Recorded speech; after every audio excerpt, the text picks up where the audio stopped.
Okay, I've got a couple really cool maps of where, in terms of latitude, the European cities would be in North America, and American or North American cities would be in Europe.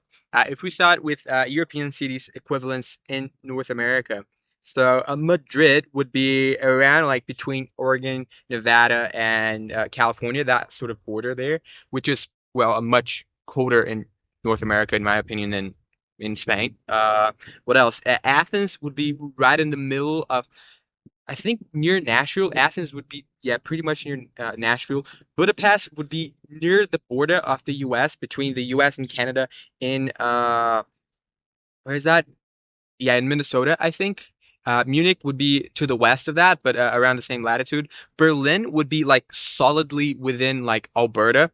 Oslo would be, I don't know if you can see that. I'm gonna put that in the uh, yeah, in the video anyway. But Oslo would be like in northern Canada, like proper northern Canada, and the same thing for like Helsinki and stuff.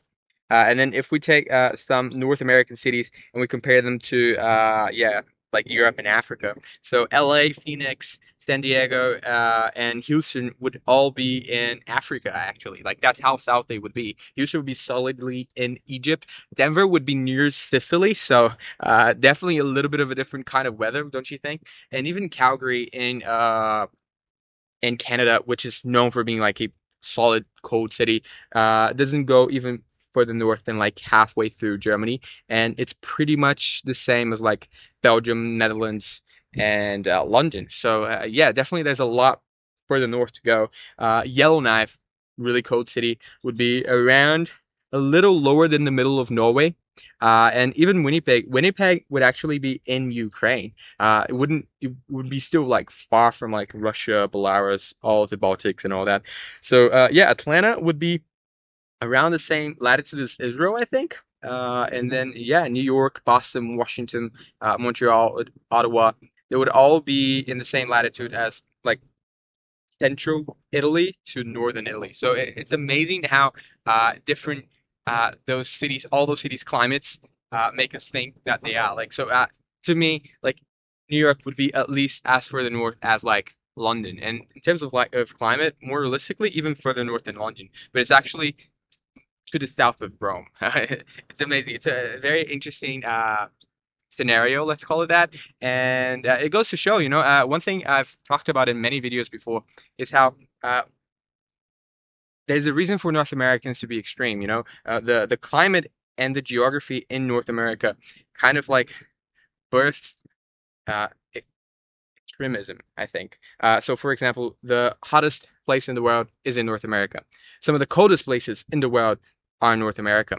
And you don't even need to go to Alaska. If you go to North Dakota, to South Dakota, to Minnesota, to Montana, to Idaho, somewhat, like those are really, really cold places. And I don't just mean cold for the US, but cold like overall. Even if you go to like southern Argentina, southern Chile, if you go to southern Australia, if you go to New Zealand, if you go to North Japan, if you go to most of Europe, you're not going to find those sorts of temperatures and like that level of cold. And it makes for, like I said, hot, cold, dry, rainy, anything, anything goes in North America. And it's also obviously pretty much anywhere you are, you're going to have some sort of natural disaster. So obviously, if you're out west, you're going to have um, earthquakes most likely. In the southeast, you're going to have hurricanes most likely. In the middle, you're going to have tornadoes. And then when you don't really have a natural disaster, you just get regular winters where it's like minus 20 or minus 25 degrees. So not exactly comfortable. And I'm interested in what you think, if you agree with that, where I really do believe that that sort of shapes North America's personality somewhat. Like the reason for such different personalities, for such different political beliefs, and for such different even policies, state by state, they have to do with just overall how different those states are, and not just in terms of climate and not just in terms of geography, but in terms of like nearly everything, really, because they're also really, really far apart. And other than sharing like Hollywood movies and like a common language, it's hard to say that they share much else.